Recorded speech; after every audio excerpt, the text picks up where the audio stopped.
That doesn't make sense because you have to know that the DOF can recruit for this manager.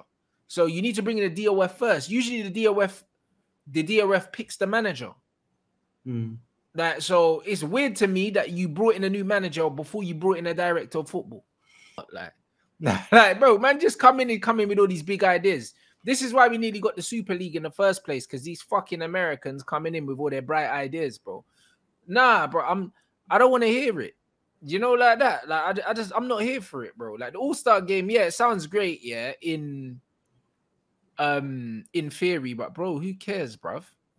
Do you know what I'm saying? It's like I don't too care. Far. If it was like a pre-season game, like I'm not expecting like a big deal. I wouldn't want a big deal out of it, but it's like if it was like the Community Shield, and it was money that funded the pyramid, or it just went. Yeah, but bruv, we know that, bruv. We know how corrupt the FA and FIFA and all these, bruv. The money's not gonna go there. Do you know what I'm saying? That, bruv, I don't trust these man. You know them ones. They're talking about the football pyramid. You know the amount of football teams, that have gone into fucking liquidation and stuff, for a little pocket change that they could have been given by other fucking teams. Premier League teams don't give a shit about these other teams, bro. They don't care about grassroots. It's all a lie, bro. We know this.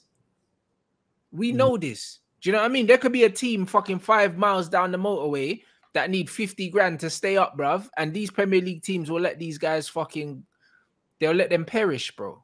Do you know what I mean? Like, this is just what it is. So my man's talking about the pyramid and that like he cares about the football pyramid. This guy is a fucking Republican that's coming for his money, bro. Like, this spread don't care about the football pyramid. Drop me out, man. Do you know what I mean? Like, it sounds great in theory, but this guy don't care about the football pyramid. He cares about his football club, which is fine. Do you know what I mean? But drop me out with the football pyramid nonsense, bro. Like, I'm not here for it. Look, I can't argue with it because I actually agree. But to play devil's advocate, you know, if there was a way that Premier League could directly finance that, but it was something, and it did go down to the pyramid, or if it was something that was just money for charity, you know, like I said, pre-season proceeds go to charity. It's nothing which. What charity though? I don't know. I've not thought. But that's what I'm saying, because man said the football pyramid. So what? The money goes into a pot, and then how do we decide who gets the money? That's what I mean. How does the Community Shield work? Does it go through Mackey's? Because I know McDonald's used to sponsor it, didn't they? Maybe, but I don't really know, bro. But that's the thing. Where do we know? How do we decide where the money goes? How do we decide how it gets distributed? All these things, bro. Like, in theory, it sounds amazing. Do you know what I'm saying? But what do we do? Do we replace the Community Shield with that? We can't. So we've already got the Community Shield, the FA Cup, and the EFL, and then the other teams got European games, and then on top of that, you're going to add another game. When? At the end of the season. Right at the end of the season, I'm guessing, because that's when they do the NBA All-Star game at the end of the football season. But if there's a major tournament that year, we play that game, and then what? Like, when do we play the game? Like, it's not really feasible. It's not really feasible. And there's international football on top of that as well. Like, to me, it don't make sense. To me, it don't make sense. It's a bit weird, bro. Do you know what I'm saying? Like, man's come in here, and man's talking about all-star games and that, bruv. I mean, we already know, based on what we were talking about over the past few weeks, this is guy who wants to come in and make a big splash. That's what Bowley's here to do. He's doing what my dad fucking called it in June. It's brilliant. He was literally sat there in June going, this guy's going to just try and fucking throw his weight around. He is very much the sort of guy he was trying to come in and prove he can be one of the big boys. That's based on what you can hear from when he's talking about a joint vision. I'm like, okay, but so they're saying they want to. There was too many walls. Thomas Tuchel wasn't answering calls.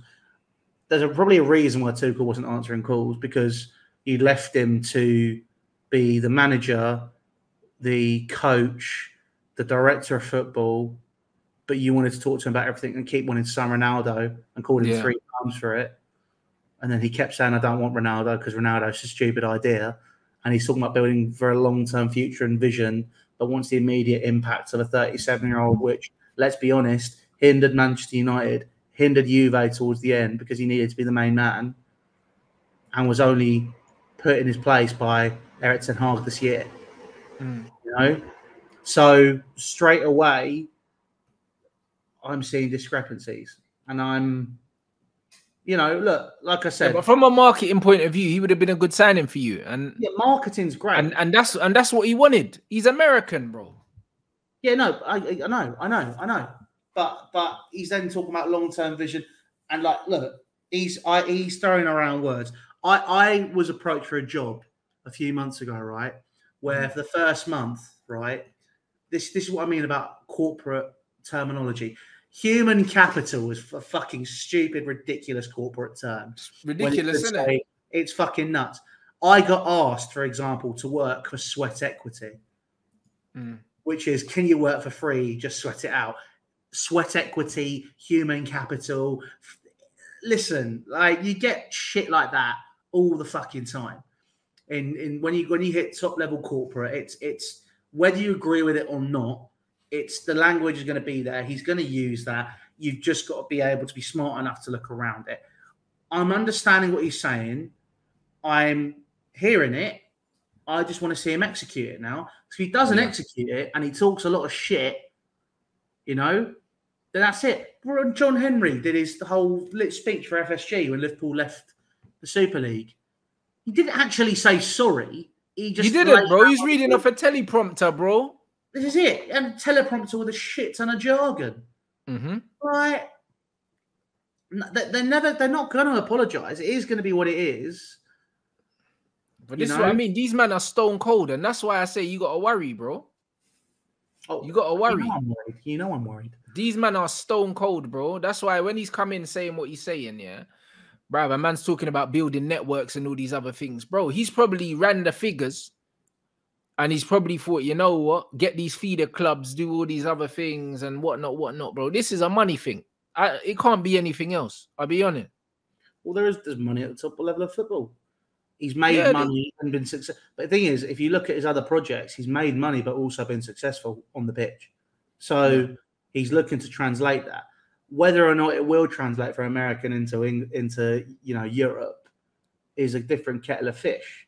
Yeah. Because America is obviously a large, sweeping country, which, you know, it has its differences. But you can probably split America into 4 quite easily. But it all kind of has the same track running through. I think a prime example of the UK is the fact that within about 100 miles, you've got about 7.5 billion accents and like people doing different things and completely different styles of society.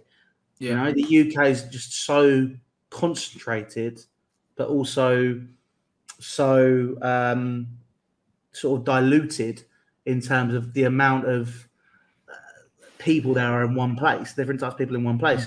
So how he translates that, we'll have to see. It's going to be difficult. Like Chelsea, he didn't need to do a lot of the stuff he's done.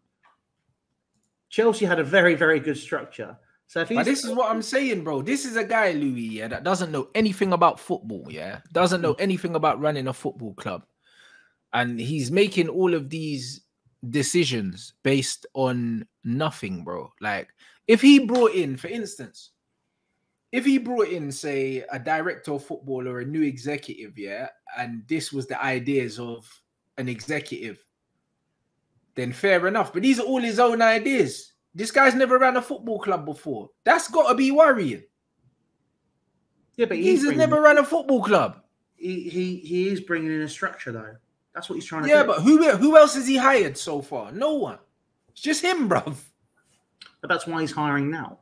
Yeah, but what's the point in hiring now? But the fact is, he's already talking about stuff. He's already got plans.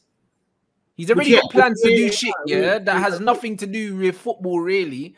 Surely, wouldn't you bring in the football guys? Like you said, you want to have more intelligent people, around you, at all times. So wouldn't you bring all of them brains together, then sit down and then start to make plans? He's already got plans for the football club before man have come in. And then if these guys are not on the same page as him, then they get fucking thrown out the window, bro. This is my worry. No, because that does worry me. He's running because normally what happens in football is you bring in a director of football, then the director of football picks the manager, not the other way around. You don't pick the manager before the DOF. That doesn't make sense because you have to know that the DOF can recruit for this manager.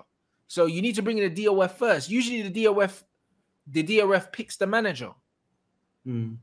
So it's weird to me that you brought in a new manager before you brought in a director of football. It's the wrong way around. It did cross my mind. It did cross my mind. So now, but I think what he's doing there is he's brought in a good coach or a promising coach who I think a lot of people have eyed up. Potter's already then got his. Well, I don't understand how the relationship's going to work where Potter already has his geezer for recruitment, which he's brought over from Brighton. That obviously we spoke about this last week, didn't we? That fed into a director of football, but apparently, from what I don't. Someone please correct me if I'm wrong, but from what I'm reading, what I don't seem to understand is it's either we're speaking to Luis Campos and this guy from RB Salzburg for one role, and they're going to pick one, or we're then going to have a director of football and a technical director as well as this recruitment guy, which I don't understand how that's going to work. So I'm skeptical, but you know, I think that there's going to be a crossover. It's going to be positive. From what I understand, I mean, this guy from Salzburg seems like a better option if it's for the one role.